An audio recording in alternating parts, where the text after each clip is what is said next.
Hello there.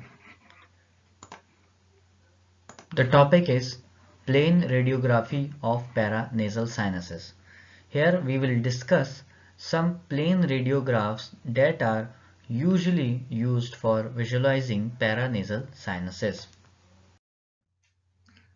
The first view or first plain radiograph that is commonly used, rather most commonly used, is Waters view, also known as occipitomental view or nose-chin position, because it is taken with the nose and the chin of the patient touching the film, as can be seen in the picture, and X-ray beam is projected from behind.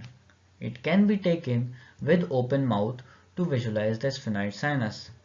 It is best for visualizing maxillary sinuses.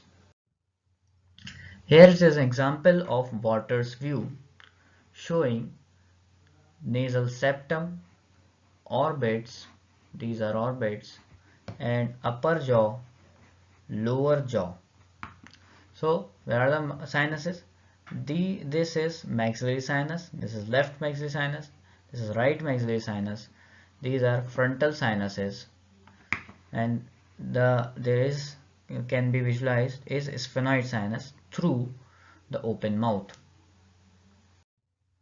The next view is Caldwell view, also known as occipitofrontal view or nose-forehead position, because it is taken with the nose and the forehead of the patient touching the film and X-ray are projected from behind. It is best for frontal and also ethmoid sinuses. Here is an example of Caldwell view showing bilateral frontal sinuses, ethmoid sinuses, and there is maxillary sinus is also visible in Caldwell view. The next view is submento vertical or basal view. This view is taken with vertex near the film and X-ray beam is projected at the right angles to the film from the submental area. Best for visualizing sphenoid sinus. Example of sphenoid sinus. Here it is an example of, this is an example of vertical submento vertical view or basal view. Here you can see the sphenoid sinuses, bilateral sphenoid sinuses. This is right sphenoid sinus, this is left sphenoid sinus. Other view is lateral view. Here the lateral side of the skull lies against the film and X-ray beam is projected perpendicular from the other side.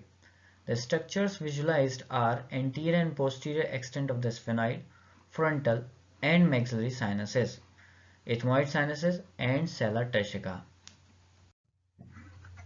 Example of lateral view showing sphenoid sinus, ethmoid sinuses. This is frontal sinus, anterior wall of frontal sinus, posterior wall of frontal sinus. Here again maxillary sinus is also visible. The anterior and posterior extent of the sinuses is visible in this lateral view.